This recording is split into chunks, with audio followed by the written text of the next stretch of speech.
In a time when the whispers of the old world still echoed across the churning gray waters, lived a village nestled by the sea's embrace. Their riches were not of gold, but of the emerald, crimson, and umber ribbons that danced beneath the waves. The seaweed, a gift from the ocean's depths. Young Alara, with eyes the color of a stormy sea and hair like spun moonlight, knew the rhythm of the tides as she knew her own heartbeat. Her grandmother, a woman whose face was a roadmap of seasons past, had taught her the ancient art of seaweed harvesting. It was a dance with danger, a ballet of bravery.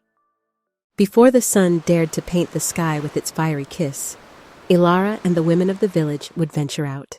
Their curraghs, small boats made of animal hide stretched over wooden frames, bobbed like hopeful prayers on the vast expanse. The air, thick with salt and anticipation, would fill their lungs. They sought the gardens of the sea, hidden groves of kelp and dulse, bladderwrack and carrageen. Descent was always breathtaking, a plunge into an ethereal world. Sunlight, fractured by the water's surface, cast shimmering patterns on the swaying fronds. Kelp, like colossal oaken-hued trees, reached towards the light, their broad leaves a canopy for darting silver fish. Dulse, a deep wine red, clung to the rocks like velvet tapestries, but beauty held a breath of peril. The currents, unseen and untamed, could tug a careless harvester away, and the jagged rocks, cloaked in slippery algae, were treacherous footing.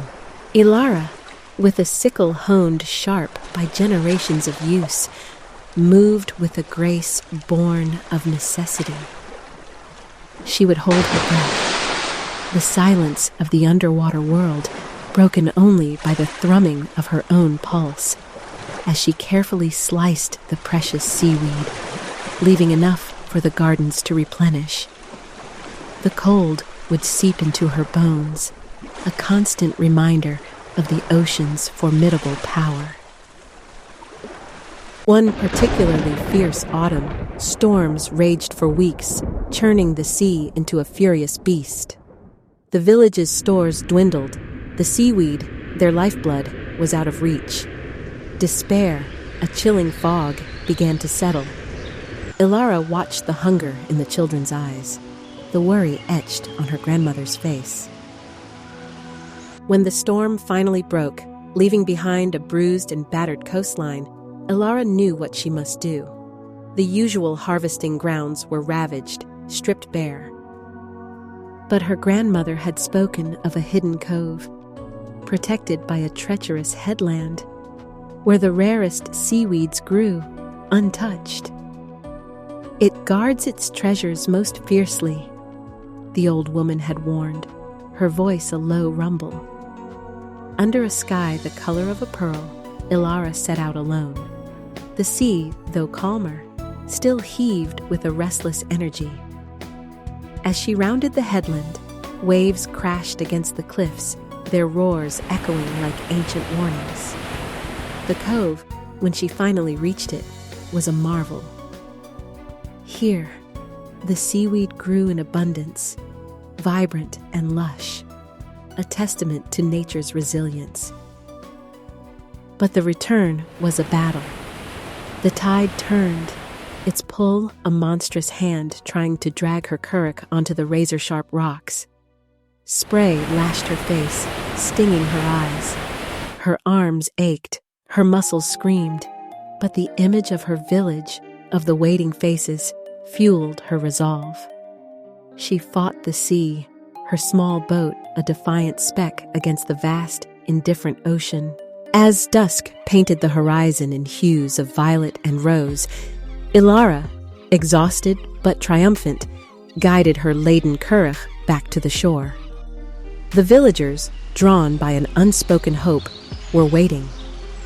A collective sigh of relief, more potent than any cheer, swept through them. That night, the aroma of simmering seaweed broth, rich and nourishing, filled every home. The dried carrageen would soothe coughs and thicken stews through the harsh winter. The kelp, burned carefully, would yield precious soda ash for making glass and soap, its iodine content a bulwark against unseen ailments. The dulse, a salty treat, brought smiles back to weary faces.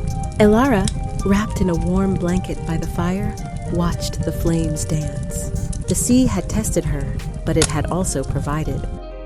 In its swaying, silken bounty lay not just sustenance, but the enduring spirit of a people bound to the beautiful, bountiful, and sometimes terrifying embrace of the ocean. The seaweed, a humble plant, was the thread that wove their lives together, a vibrant ribbon in the grand tapestry of their existence. You can enjoy the same wonder of these ancient seaweeds that have been fought so hard for in the past. Get your ocean treasure today and join Alara in the ancient goodness of the sea.